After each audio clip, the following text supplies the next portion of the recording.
വീണ വായിക്കാൻ എത്തിയിരിക്കുന്ന ആർട്ടിസ്റ്റിൻ്റെ മുത്തശ്ശിയാണ്. അപ്പോൾ ഇവിടെ എല്ലാവർക്കും സുപരിചിതയാണെങ്കിലും ഒന്ന് ഫോർമലായിട്ട് ഇൻട്രൊഡ്യൂസ് ചെയ്യുക എന്നുള്ളതാണ് എൻ്റെ ദൗത്യം.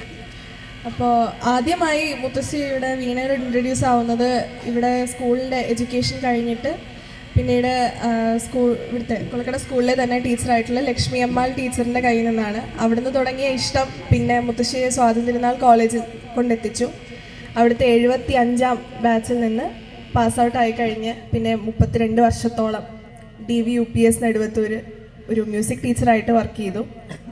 ഈ ഒരു ഗ്യാപ്പിൽ വീണയോടുള്ള ടച്ച് ചെറുതായിട്ട് പോയെങ്കിലും പിന്നെ റിട്ടയർമെൻറ്റിന് ശേഷം അത് വീണ്ടെടുക്കാൻ വളരെയധികം പ്രാക്ടീസ് ചെയ്തും പിന്നെ യൂട്യൂബും ഒക്കെ നോക്കിയും പഴയ സുഹൃത്തുക്കളോടൊക്കെ വാട്സപ്പിലും പിന്നെ വീഡിയോ കോളിലും അങ്ങനെയൊക്കെ കണക്ട് ചെയ്തൊക്കെ ഭയങ്കര ഹാർഡ് വർക്ക് ചെയ്തിട്ട് തന്നെയാണ് അത് ഞാൻ കാണാറുണ്ടായിരുന്നു.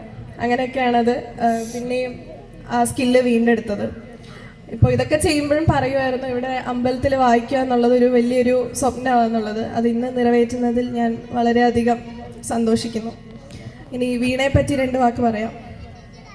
അതിപ്രാചീനമായ ഒരു സംഗീതോപകരണമാണ് വീണ. രുദ്രവീണ, വിചിത്ര വീണ, ഗായത്രി വീണ എന്ന് പലതരം വീണകളുണ്ടെങ്കിലും നാദരൂപിണിയും വാഗ്ദേവതയുമായ സരസ്വതി ദേവിയുടെ കയ്യിലേന്തുന്ന സരസ്വതി വീണയാണ് കൂടുതൽ പ്രാചീനത്തിനുള്ളത്. ഭാരതീയ സംഗീതത്തിൻ്റെ മനോഹാരിത അതിൻ്റെ ഉച്ചകോടിയിൽ പ്രകടിപ്പിക്കാൻ ഈ സംഗീതോപകരണത്തിന് കഴിയും. 24 മെട്ടുകൾ, വായിക്കാൻ 4 കമ്പികൾ, 3 താളക്കമ്പികൾ ഈ വീണയ്ക്കുണ്ട്. നമ്മുടെ ദേശീയ സംഗീതോപകരണം കൂടെയാണ് വീണ. വീണ വായിക്കുന്നത് Shrimati Savitri Devi, retired music teacher, DV UPS Neduvathur, Kottarakkara. തബല വായിക്കുന്നത് കേരള യൂണിവേഴ്സിറ്റി കലാപ്രതിഭ ആനന്ദ് സായി പട്ടാഴി.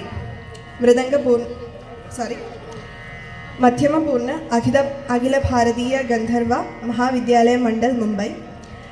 താളനിയന്ത്രണം ഗാനപ്രവീണ Pattazhi Unnikrishnan. Director Sri Sathya Sai school of music, Pattazhi.